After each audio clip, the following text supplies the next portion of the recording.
For the latest in strategic affairs, subscribe to our YouTube channel. Click the bell icon for updates. Hello and welcome. Many of you may be familiar with my book on the Siachen Glacier, Beyond NJ9842, the Siachen Saga. It details 30 years of Operation Meghdoot, which was launched in April 1984. But there is one battle that defines the courage, the bravery, and the determination of the Indian soldier that happened in June 1987. In today's edition of Simply Nitin, I'm going to talk about that and also tell you a story about Paramveer Chakra winner, Subedar, later Honorary Captain Bana Singh. I'm Nitin Gokhale.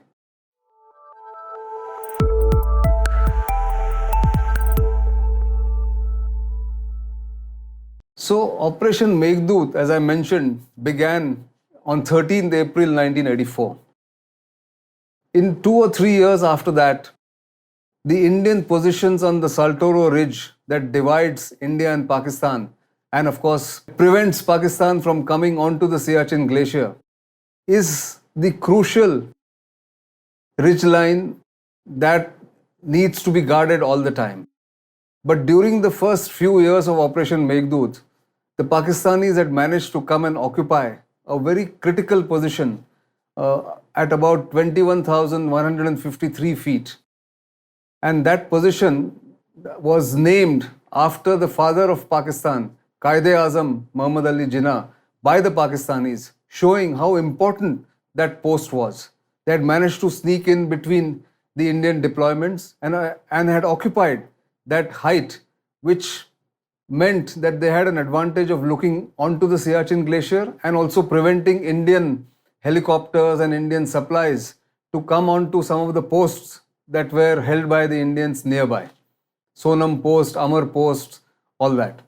So, in 1987, Brigadier C.S. Nagyal, who was the brigade commander of the Siachen Brigade and the commanding officer of 8 Jammu and Kashmir Light Infantry, which was just inducted to replace 5 Bihar on the Siachen Glacier, decided to recapture the Quaid-e post. It was called the Quaid-e post or Quaid-e-Azam post by the Pakistanis. It was not an easy task because the post was on an incline. If to reach that post, anybody had to climb nearly 90 degrees upwards and a 500-meter ice wall had to be traversed. And yet, the 8 Jammu and Kashmir Light Infantry men, officers, and of course the brigade commander decided that come what may, at whatever the cost, that post had to be captured. So Colonel A.P. Rai, who was the CO, decided to handpick his men and told them that this post needed to be taken under control for safety and security of the entire brigade and the entire Siachen Glacier. So in May 1987, young Second Lieutenant Rajiv Pandey and about 10 men tried to go and climb that 500-meter ice wall. But snow blizzards, low temperatures of almost minus 50 degrees, and the steepness of the wall prevented them from reaching the top. They were trying to fix some ropes to climb up to that post when they were detected by the Pakistanis who were atop that post. All of them were killed. Young Rajiv Pandey was awarded Veer Chakra posthumously, and so were other awards given to those who sacrificed their life there. And yet India was not close to finding a solution to capture that post. So in mid-June 1987, it was again decided to launch another operation, and this time it was named Operation Rajiv in memory of Second Lieutenant Rajiv Pandey. So Major Varinder was made the commander of the task force, and the JCOs and the soldiers who were selected were handpicked by the commanding officer. One of the JCOs there was Bana Singh, who hailed from Jammu and was a well-trained mountaineer, was a very fit soldier and a very intelligent soldier. So on 23rd of June, the operation was launched.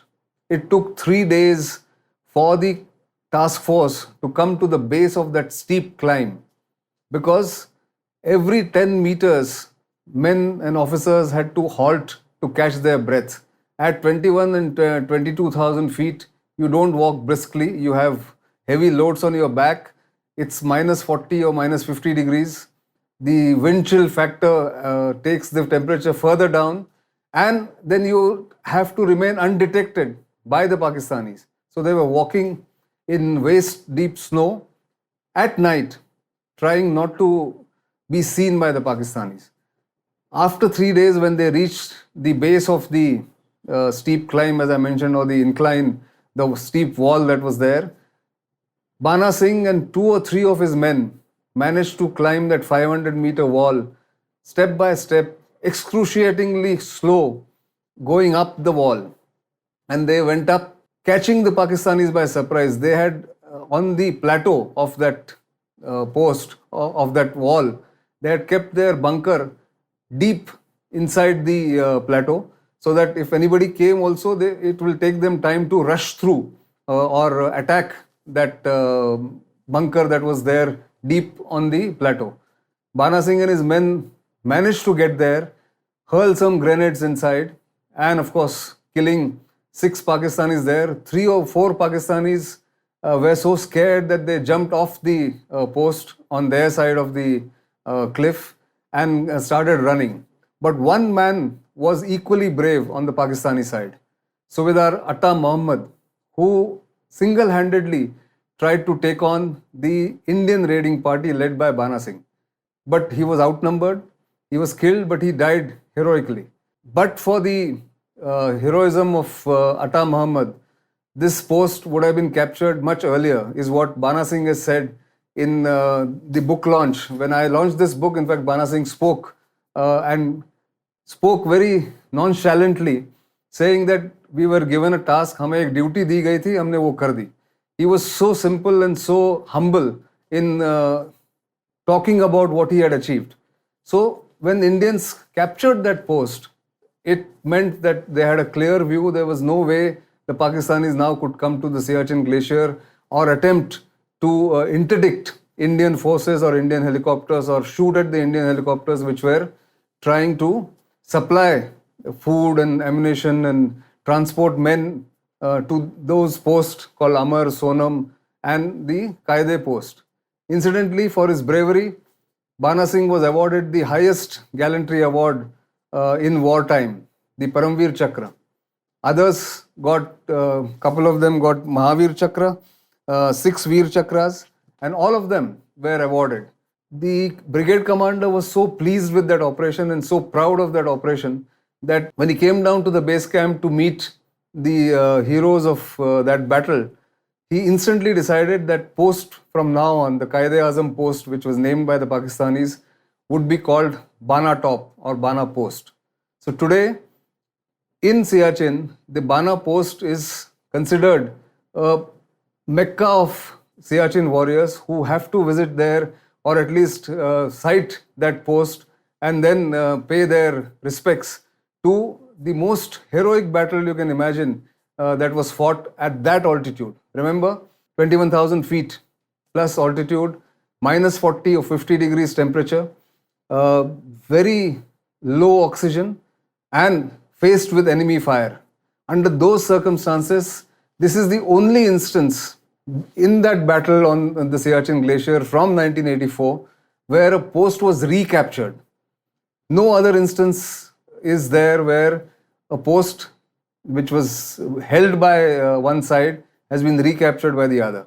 So Bana Singh deservedly got the Paramveer Chakra, and in fact now also lectures and talks about his experience recounting the way he did it. In fact, in a interview he had said, and I quote here, some of the soldiers are very simple, God-fearing people. And Bana Singh said he had a very surreal experience 2 days before the operation. And I quote him here. He says, a strange thing happened the night before. One day before the assault, I was feeling depressed, so I started praying.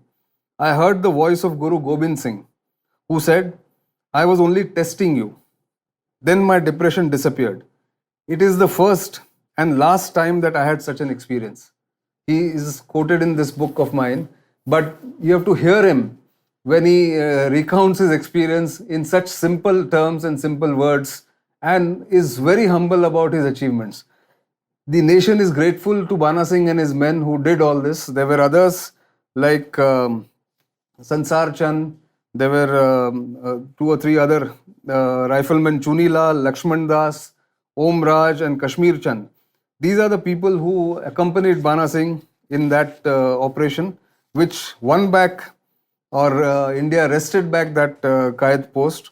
And finally, when Bana Singh was awarded the Paramveer Chakra, he and his men are remembered forever, despite all years that have gone past. It's not easy to be deployed on Siachen, much harder to fight at that altitude or in those circumstances where the snow is waist deep. Walking itself is a torturous experience, and in that circumstances, this is the heroic battle that Bana Singh had fought. I thought, since this is the week when this battle happened, let me recall this for the benefit of our viewers. You know that we bring these stories to you so that lessons can be learned from there, and many of us who don't know the history, the recent history of our armed forces and our diplomats or otherwise, at least come to know what goes into protecting the nation, securing the borders, and of course, keeping us all safe. You know where to reach us for feedback, for comments. Of course, our YouTube channel is well known to you. Do subscribe to it. Tell your friends, to your family, to subscribe to our YouTube channel. And of course, if you want to read more about the Operation Meghdoot and Siachen in particular, not just my book, but there are other books like this, A Long Road to Siachen, The Question Why. Then there is a book by General V.R. Raghavan and also by mountaineer Harish Kapadia on Siachen. There is one book by a Western journalist, Myra MacDonald, who has had the benefit of also visiting the Pakistani side for getting their experience. Just one last point I want to make, that while Pakistan says that Siachen is a mutual dispute or a bilateral dispute, please remember that Pakistani forces are not on the Siachen Glacier. They are west of the Saltoro Ridge. They do not see the Siachen Glacier. They are on the downward slope of the Saltoro Ridge on their side of the border. And for the Pakistanis to say that they are a party to the Siachen dispute is a fallacy. Please remember that. Look at the map and then you will understand why I say this. For the moment, that's all I have to share. But do keep watching Strat News Global as well as Simply Nitin. Goodbye.